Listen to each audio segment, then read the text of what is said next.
Thank you for joining us today and thank you for your patience. Today we're here to speak about the officer-involved shooting that occurred in Hinsdale on Wednesday. I just want to reiterate before the Berkshire District Attorney speaks that we are extremely early in this investigation. While we are trying to provide as much information as possible, it's extremely difficult to answer questions beyond what is being shared today due to where we are. We're only a couple days out at this point. Thank you. Thanks, Julia.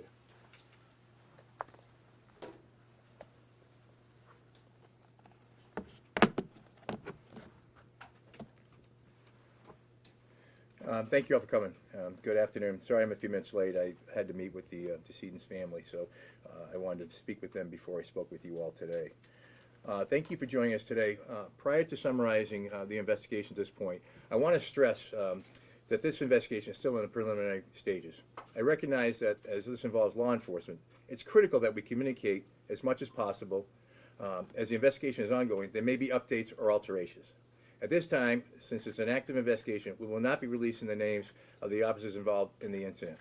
While I recognize there's been a lot of information released, including names of the officers by civilians on social media, that is not in control of my office. As there is a decedent in this case, we are able to name him. The decedent's name is Biagio Kauvil. He was 27 years old and resided in the state of New York. The investigation thus far indicates that leading up to Wednesday's incident, Mr. Kauvil was displaying paranoid and delusional thoughts that he expressed on social media and in conversation with the FBI's National Threat Operations Center, otherwise known as NTOC, and to his family and to law enforcement. He shared that he felt as though he was being listened to by law enforcement, was being attacked by organized crime groups and others. This was relayed by the NTOC. He thought that someone was trying to lure him into the house, into a machine in his basement that would damage the body and drain the life, and the machine induces suicidal thoughts. Earlier this week, the FBI's National Threat Operations Center contacted the Dalton Communications Center to report information regarding Mr. Kauvil to the Dalton Police. NTOC stated that Mr. Kauvil placed a call to the center making claims that sparked mental health concerns. At no time was Mr. Kauvil ever wanted by the FBI. The purpose of NTOC's call to Dalton PD was to communicate a concern about Mr. Kauvil's mental health. Based on the NTOC call, law enforcement felt, though, it was important to perform a well-being check. A be on the lookout was issued. On Wednesday, January 9th, between 9:42 a.m. and 9:57 a.m., there were 5 abandoned 911 calls placed and or returned to by Mr. Kauvil. On one call, there was an audio muffled banging consistent with the sound of someone repeatedly hitting the phone receiver. These calls further amplified law enforcement and their concern for his safety. At approximately 9:59 a.m., the chief of the Hinsdale Police Department reported they were responding to 53 off South Street for the well-being check and requested mutual aid from the Dalton Police Department. While officers were on the scene, at approximately 10:26 a.m., Mr. Kauvil called 911 and spoke to dispatch, further expressing paranoid thoughts and stating he might actually be okay. He was on the phone with 911 dispatch for approximately 16 minutes. During the call, a female can be heard in the background trying to make contact with Mr. Kauvil through what was later determined to be a bedroom door. Throughout the 911 call, Mr. Kauvil continued to express paranoid thoughts and became agitated, argumentative with his family members who were still in the house. Approximately 15 minutes into the call, law enforcement can be heard speaking to Mr. Kauvil through the door. At this time, Mr. Kauvil stated he was willing to speak with law enforcement in the house, and the 911 call therefore ends. A member of the Hinsdale Police Department began speaking with Mr. Kauvil. At this time, Mr. Kauvil was sequestering himself in a back bedroom of the house located on the first floor. The officer speaking through the door had positive report with Mr. Kauvil after previously assisting him with car troubles in the past. At approximately 10:50 a.m., Dalton Police contacted an ambulance to confirm they were prepared to transport Mr. Kauvil to the hospital for a mental health evaluation. Officers also requested that there be limited radio traffic as to not further agitate Mr. Kauvil. During this time, a determination was made by law enforcement that the bedroom door needed to be breached. At 10:58 a.m. in 15 seconds, there is a radio transmission that notifies of a taser deployment. At 10:58 and 31 seconds, officers advise that shots have been fired. At 10:59 and 21 seconds, officers request immediate ambulance response. At the same time, law enforcement began immediately rendering aid to both the law enforcement member who was shot and Mr. Kauvil. From preliminary investigations, it has been determined that Mr. Kauvil had a gun in his left hand, he's left-handed, when officers breached the bedroom door. When officers entered the bedroom, one officer was able to wrap his arms around Mr. Kauvil's waist and attempt to restrain him against the wall. However, he maintained the gun. Officers worked to restrain him on the bed. Mr. Kauvil's gun then fires. Shortly after the shot, an officer uses the taser. Mr. Kauvil is tased and briefly subdued. However, when the effects of the taser diminish, he again becomes agitated, stating, "Kill me, kill me." The taser is deployed a second time. Mr. Kauvil is once again briefly subdued, but then resumes to struggle.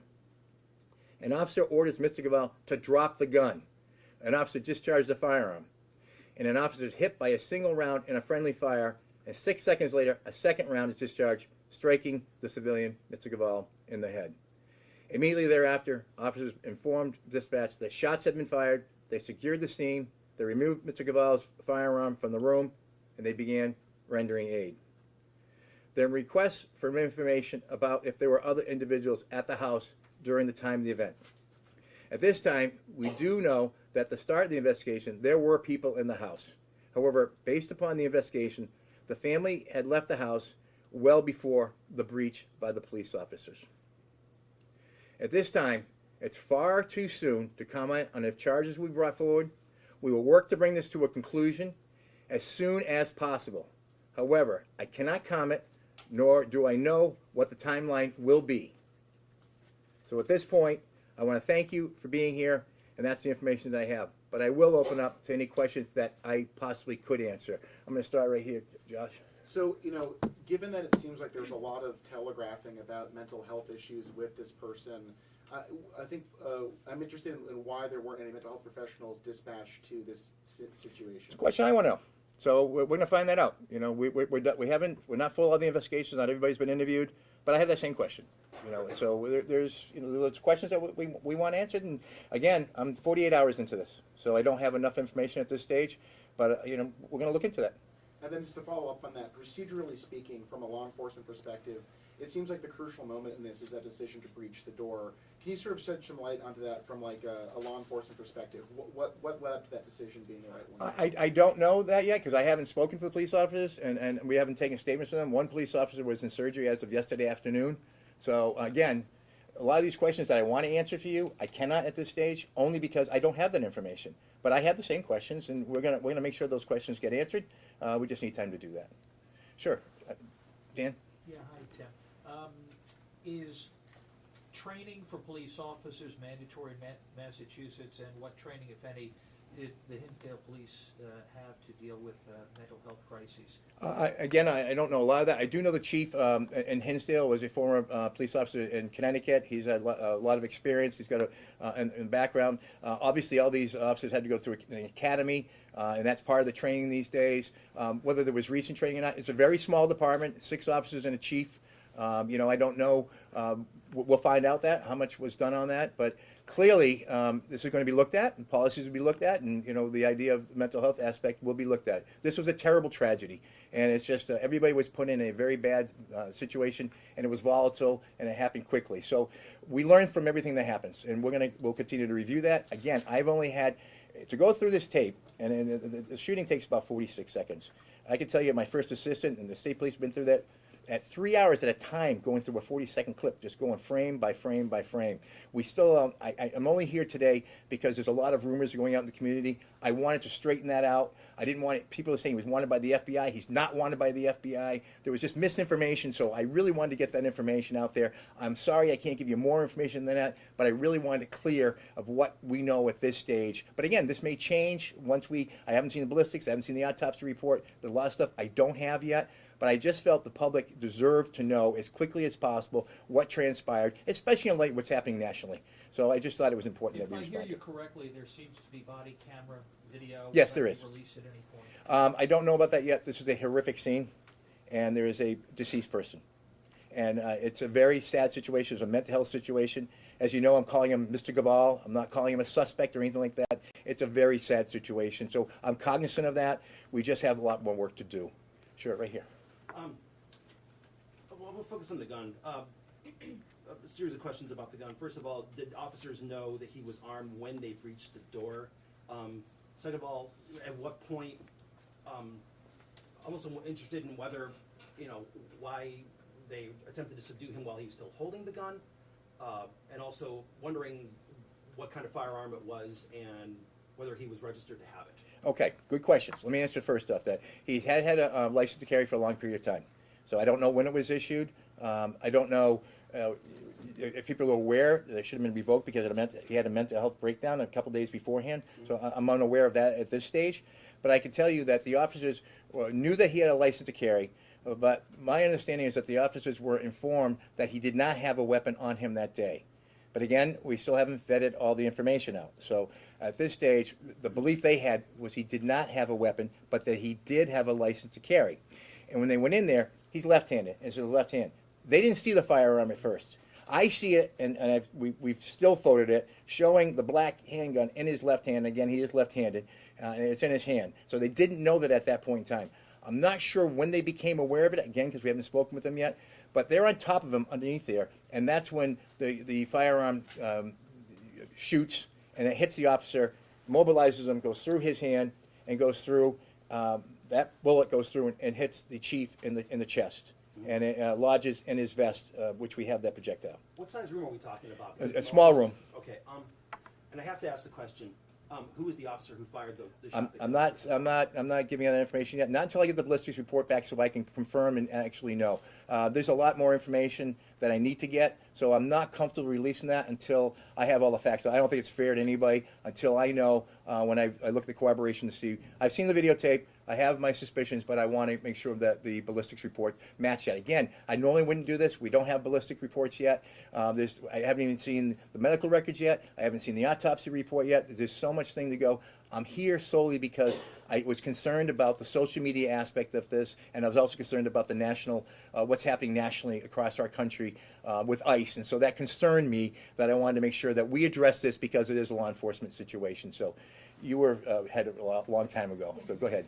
Considering he was paranoid that the police were after him, was there a discussion had about how visible police presence might escalate paranoia in this specific case? Yeah, there was. I know that there was talk about. First off, he was also going. He was concerned with his family. He thought they were doing it. So that's disconcerting because there were people in the house, and I want to make sure they want to make sure. I'm sure that the family wasn't at risk as well. It wasn't a lot of. Most of the cars were parked down the street. So it wasn't as visible as you might think it was. It's a very desolate street, as you know by now. There's not a lot of houses on it. They were down there, and the police officer that first spoke with him was someone that he had a positive interaction with. And it seemed to calm him down. So it seemed like it was working.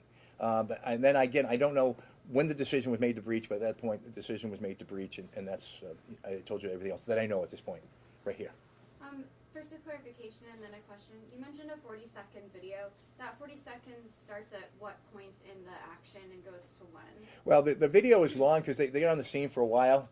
So we've got the entire transaction. I think it's 46 seconds is the total amount of time that the breach happens and the final shot that goes off and he's beginning rendering aid. I think you're referring to the radio transmission that the district attorney went through that timeline. He wasn't referring to the video transmission. Oh, right. Yeah, the video is the video's long, but the incident itself was less than a minute. Gotcha. So I was wondering, from what you can tell from the video, what was it that the officer was responding to, or what informed the officer's decision to start shooting at the man? I don't have the answer why he started shooting. I haven't interviewed him. I don't think the police have interviewed him yet. But so I can't answer that, what was in his mind. I know a shot was fired, an officer was hit, the other officer believed that he was hit in the chest. You get hit by a bullet, he's breathing hard, he goes, I'm hit in the chest. And the other officer says, he's shot, he's gone right through his hand. And then at that point in time, there's two tasers, he doesn't go down. This is all happening fast. and then the first shot, and then the second shot. And the second shot was 6 seconds after the first shot. That's what I know. Okay, so there was a period of time where a taser was used between Twice. the suspect's gun going off and then the actual officer shooting. Yeah, that officer's taser was discharged twice, so it had run out. So it was done.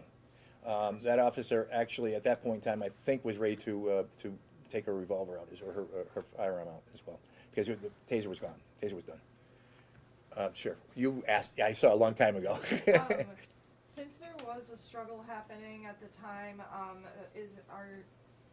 currently is the investigation investigating whether it was an accidental fire off of the gun, that was in the person's hand who was having a well-being check, or if it was a purposeful discharge of the gun. Yeah, that we don't know. I'll be honest with you. All I know is he had the gun in his hand, and it was and he's left-handed, and the gun was shot. So that's the only information I have at this stage. So we've got more work to do, but yeah, you can. I'm going to let you follow up. So just circling back to Yes. the co-responder, so or not a co-responder or a mental health professional, as you understand right now, there wasn't a mental health professional or co-responder on the scene? That's my understanding. Again, we haven't interviewed everybody, but that's my understanding, and I know that that they were bringing the ambulance there to take him to. I don't think anybody thought there was a gun. I think they thought they were going to subdue him, put him in the ambulance, bring him to the hospital, and get him treated at the hospital. So I don't know why the decision was made. I don't have those answers for you, and I don't want to speculate. I'm only telling you the facts that I know as I've seen them in the last 48 hours. And I can tell you, these people have been working around the clock. You're talking 2, 3 in the morning and back at work at 6 a.m. So we're getting as much information out to you as quickly as we possibly can. All right, we'll start here. I don't think I've answered any of your 2 questions, so we'll do that. Thank you, sir. Matt Price, Western Mass News. First off, looking at the release that was sent out yesterday, that there was a NTOC alert about this individual on Tuesday. Yes. My first question is, was this person known to police in the weeks prior to this incident, or was this the first time? My understanding is they weren't, and I'm not sure of that yet. Again, we haven't spoken to the officers yet, so once I get that information, I'll know a little bit better. But my understanding was it became known to them then. I don't know if it was known to them beforehand. We'll find that out. That's information that, again, questions that I have that you're asking, that they're in my mind as well. So, and then police officers, law enforcement mind. I'm going to let you keep going, so go ahead. Yeah, but more questions. First off, I think you said you spoke with the officers' families before you came over. I spoke to the decedent's family because I didn't want them having to read about this or see this on the news. In regards to the officers, though, have you spoken to their families, and do you know how the officers are doing at this time? I only know an officer was in surgery as of 4 o'clock yesterday. My understanding is that the officer is going to be okay. He's doing well, but he had a serious injury. It was very serious. I believe he's going to be discharged from the hospital soon, but not yet. So again, that restricts us from the availability to speaking to that particular officer. So, and the other officer, the chief who was hit in the chest, is off as well right now. But luckily, the bullet did not penetrate the skin, so it was in his vest. And the other question I have is, like, from an emotional standpoint, like, what have you been hearing from, law enforcement and the community? Like, how shocked is Devastated. everybody? Devastated. The officers are devastated. They're upset. Everybody was in the room is getting mental health treatment themselves right now. There's a very volatile, difficult situation. Everybody feels horrible. This is a terrible tragedy, and it affects them gravely. Our police officers go out every single day, and the trauma that they have to experience and deal with is difficult. And so right now, of course, they're devastated, and there's just it's an awful situation. So, yeah. And one more follow-up Sure. to that. In response to that, because I spoke with some people from the community, Hinsdale and Dalton, and they say they're shocked, saying that this is rare that something like this happens. How rare is it overall in Berkshire County for something like this to happen, an officer-involved shooting, especially if it's a shooting that sadly ends up deadly? Well, unfortunately, we had one 2 years ago in Hancock, but no, it's not common. It's not common at all. It's very uncommon, and I think that as time goes on, the more we educate, the community, and we educate all of us about mental health, the more we deal with the mental health issues. We don't have enough mental health workers. Let's be honest. We just don't have enough. They don't get paid enough. We need more, and unfortunately, that's a big problem. And we're trying to address that. We need to get more people in the mental health field here because I know his family had struggled with him having mental health, and they tried to get services. They tried real hard to get services for him, but there's not a lot to be found. And you're in a small town like Hinsdale, and he's now living over in New York, so it was difficult. But I know the family tried real hard. They're devastated. They've lost their son and their brother, and it's just an awful tragedy. Do you believe that, knowing that there was no mental health responder at the scene, as you said, do you think this changes things? Should something like a mental health issue that's known to police in the future, does this lead to change? Well, you're asking to speculate again, but I think anytime an incident like this happens, we have to look at all of it, and we have to learn from it, and then change ways that we do things as we go. So I think in some sense, yes, no matter what we do, I can't stress enough how important it is that mental health is part of the criminal justice system. It really is imperative that we have them involved in this, because there is a lot of mental health, untreated individuals out in the community that we ask police officers to do. We need to have more mental health professionals, and I think we got to push our legislators to get more services for these departments, to have social workers that are on scene, licensed clinical social workers that can deal with these issues, that are trained in that. But when you're in a small community, a town of 1,900 people with 6 police officers, the funding and the availability of these resources isn't always there. But, I agree. I mean, I think mental health is a strongly important issue. I'm going to let you go. I'm going to let her go first, and I'm going to ask you. Good. Yeah, kind of going off of the similar conversation Yes. we're having about mental health, crisis response. In Pittsfield, I know in 2024 there was a program launched, the Joint Response Team, where Yep. incorporate mental health professionals into crisis response. Is this something that Hinsdale or any other responding agencies have currently? I'm sorry to interrupt. We really can't speak to what other departments have. I know I referenced that in my press release yesterday. Any department-specific questions need to be directed to said department. I think the district attorney's answer is going to be repetitive and again and again. We cannot speak to police department's policies. We cannot speak to what they do when they respond. And I encourage you to reach out to those law enforcement agencies. Yeah, that's really not our purview. We hope that people will have that, and they do that. But again, I'm here to judge what I observed and what happened, and to try to give you guys as much information as I possibly can. You were waiting, and then Dan, I'll go to you next. Okay? Regarding the original call to the NTOC, is that a center that the decedent had a history of calling? Is there any reason that's known? I don't know that yet. I don't know that yet. I know that call was made, and they were concerned enough, the FBI was, to contact the local authorities to tell them there was, and again, a person was in mental health crisis. That's why they provide. No history of them being in communication with him. Was there? Don't know that yet. I only know what we found out about Tuesday. So we will look back to see if there's any other, whether communication weeks before or any time before that. My guess is that this was so volatile that's why they called Dalton on that particular day.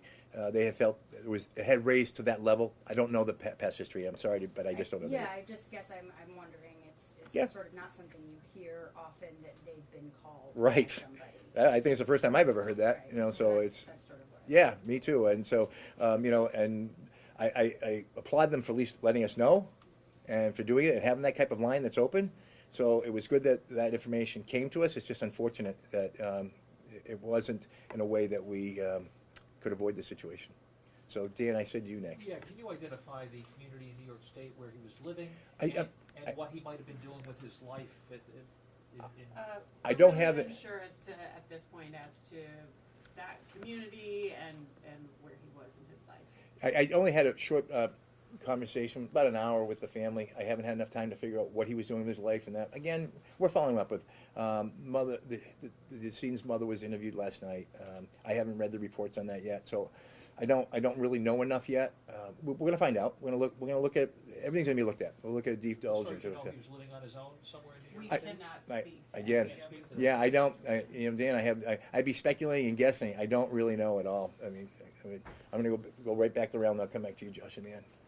Go ahead. Does Mr. Kauvil have a criminal record? And also, did the family express direct fear to law enforcement that they feared they were in danger, or was the concern solely on Mr. Kauvil? I think the concern was on Mr. Kauvil. Again, I don't want to speak for them, and I don't want to talk about his past history. I can tell you that he has no criminal convictions on his record as we speak right now. So I don't want to get into you know, that background. But he did not appear to have anything that would be disconcerting to anybody. So, go ahead. From what you could tell from the video, did the officers ever manage to get the gun away from him? I know you said that they didn't see it initially, but I was wondering if at any point they managed to get it away. After the second shot, yes. When he was immobilized, at that point in time, he stopped fighting then. He was still alive, but he stopped fighting. And so they were able to retrieve the firearm at that point. And we have the firearm. Josh, you were... So just a basic, it's Biagio Savale, Biagio-Civale, that Biagio Savale? Also no. about the, No, it's Biagio Kauvil, Kauvil, K-I, okay. And 27. K-A, okay. Kauvil. And it's last- Biagio. Right, Biagio. He goes by B. B. And as far as the property itself, just to clarify, this was family property. I don't know if they were His- own or renting. I'm Okay. not sure. I just know this is where his mother lived. Gotcha. Yeah. Okay. And he had been there before, stayed there before. So I believe he stayed the night before. You haven't asked a question yet. I'm not sure if you're able to tell us like how old he was. Did he have a family of his own, like maybe kids or anything like He was that? 27. I don't believe he had any children, but I don't know any more than that at this stage. I can tell you that he was 27. He's a young man, and I heard nothing but great things about him in the community. So, you know, and again, because of the mental health case, you notice how I'm treating it and speaking of him. I'm speaking of him as an individual that unfortunately died in this traumatic event, and so it breaks my heart. You know, it's very difficult to lose a child. Very difficult situation for everybody that was involved. And another question Sure. that I have is, do we know how long the officers may be on leave? That's really going to depend upon, one's medical, so I don't know how long. Others are just, I don't know if people can come back from this, I'll be honest with you. I don't know what their plans are, but I'm just saying, as a human, I can understand what they're going through, and they've gone through a lot of trauma. And that's up to them, and we'll see as much time as they possibly need. And the last question that I Yeah. have, do you believe that he was close with his family, is what they might be saying? Again, I don't know enough about their relationship. It appears like they were. I knew enough from people in the community that said that he seemed to be a nice kid. You know, everybody seemed to like him. So, but I don't know enough about. And I know that he wasn't involved. He wasn't someone involved with law enforcement. He wasn't something on anybody's radar. He wasn't a risk to anybody. You know, again, all the things that I hear is nothing but, you know, that he seemed to be a decent individual, but suffered from, you know, serious mental illness, and he didn't recognize. He kept saying that he was okay that day, but yet he's yelling, "Kill me, kill me." So he wasn't okay, but in his mind he thought he was, and he has had this delusion that there was a machine in the basement and it was going to try to suck his body away, and it was just mental health is an awful thing. So Let me get a little more into the specifics of the actual shooting, because questions about the gap, the 6-second gap between the first shot, which strikes an officer in the elbow, and the second shot, which hits him in the head. Also, the fact that was he conscious and alert at the after he had been. Was Mr. Kauvil conscious and alert at the time he'd been shot? he was mumbling. I don't know if he was conscious. I could say that you could hear him breathing. It seems like he was responding to some questions, but again, that's very difficult for me to understand where he's at. I don't know, was his body reacting or whether he's mentally reacting. Right. This is a serious wound. Right, because I mean, I suppose there's, without seeing the footage, it's hard to understand why he was shot in the head. It's not my understanding that that's typical. I think we're getting far too in That the might weeds be- at this point. Right, Yeah. That's a question people would have. Exactly. Yeah, It's a we get it. question It's people questions would that have. again, you know, Greg. There's lots of questions that I have. You know, I don't know yet. Again, normally I would not be doing this. I'm only doing this because I just saw stuff out that was disturbing to everybody's families, and I just thought it had to be out. I mean, he wasn't wanted by the FBI. People are saying that he was wanted by the FBI. That is just absolutely not true. This was a mental health case. This was a tragedy. That's exactly what it was. Sure. No questions yet. So yeah. So now you mentioned officers weren't aware of the gun. Now, do we know like where the gun had exactly came from? Like, do you know where he was like hiding it, like where it came from? Well, they breached the door, and the gun, as soon as he's up against the wall, I see the gun in his left hand. And I don't think they knew he was left-handed, but it's a small gun, even though it's 38 caliber. It's very small, but I could see it as plain as day. But they were on him. And then he was on the floor, and he struggled with them up onto the bed. They were on top of him, and that's when the firearm goes off, hits the officer, goes through, hits the chief. Chief goes back because he's now got the wind knocked out of him, and that's when the taser takes place. After the tasers, that's when the shots take place. So at no point he was hiding the gun, right? It was clearly visible. I don't know if he was hiding beforehand. When they had him up against the wall, Okay. he's got the gun right here, and his left hand up against the wall. That's all I can tell you. Okay. So I don't know how it was beforehand. Again, it's small, and it's in his hand, and he's a big guy. Go ahead. You had one here. Yeah, do you know why or what led the officers to make the decision that he didn't have a gun, or what the process was, why they thought he didn't have a gun? My understanding was that they were under the belief, based upon conversations they have with other individuals, that there was not a gun present today, on that day. But again, we haven't interviewed everybody. I don't know. That could change. But right now, it appeared that they did not believe that he had a gun. But unfortunately, he did have a gun. And that changes everything. If you knew he had a gun, it may have changed the response. Is he in an aggressive stance at the time that he shot? I think we're getting far too into Yeah. this. Like I said, he was on the bed. And they were up trying, he's struggling. They're trying to cuff him. He doesn't want to be cuffed. They're struggling. Gun goes off. Okay. Here we go. That's all I can tell you. At this point in time, I don't think we're going to accept any more questions on the actual, those 6 seconds the district attorney referred to. If anyone else has any general questions, we're happy to answer them, but I feel like we're kind of getting into a loop right now. Right. Just on the Dalton, I don't know, it was DCC, Dalton. Dalton Communication Center. Okay, Yeah. I just wasn't familiar with that. Can you- Dispatch. Oh, it's dispatch, okay. Yeah, Dalton Communication Center. Okay. And that's why the FBI calls them, notifies them. Okay. That will cover Hinsdale as well. So, and then they thought at that time, they had an address for Dalton. So they checked that address in Dalton. He wasn't there. And as we know now, we didn't know that then he was actually living in the state of New York. They did check, Hinsdale checked off 53 off South Street location on Tuesday night as well. He wasn't there yet. I know the car was overnight because there was snow in the car and it snowed that night. So at some point in time he got there that night, but when they went there the night before, he wasn't there. It wasn't until the next day that he starts making these calls at 9:42 in the morning, and that kind of gets things going. So, you know. And those were calls to the Dalton dispatch? Those were calls to Dalton Dispatch, correct. And those are the calls that we were able to monitor. Go ahead. Another question I had, because you said how devastating and tragic this whole scenario is, and mentioning how there is a need for more mental health professionals in this area, at least in that area. But what, as of right now, like, what message do you have for the community, whether it's someone who may be dealing with a mental health crisis, or a friend or family member who may not know someone is going through something, like knowing how tragic it is with the mental health aspect of it? Like, what's your message to those community members? Because sometimes you just don't know what's happening. You don't know, but there's a lot of hotline numbers, and those numbers, including suicide hotline numbers. You should reach out to anybody you possibly can.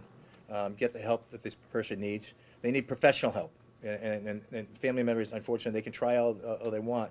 They're not professionals. They need professional help.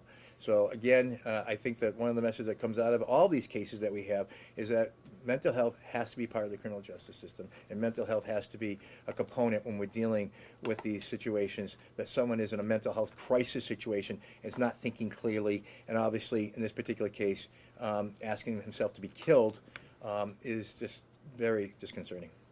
I promise this is general. I wanted to just take you through the protocol and the process of the investigation of an officer-involved shooting, how it works. I'm not going to, We take it over. Right. So immediately after the call comes through, I got the call from my detective lieutenant Dickinson, and he sent everybody that we had up to Hinsdale. We took it over from Hinsdale. We do our own independent investigation, and we're looking at all aspects. We take this with a neutral eye, and so that's the procedure that we use. I can't talk about Hinsdale's procedures or anybody other department's procedures, but we take it over from there. It's our case, and then we build that, and we bring in other services. Whether it's obviously the OCME, the Office of the Medical Examiner's Office. We bring in people from crime services that will photograph, and we bring in ballistics people, and everybody that needs to be brought in.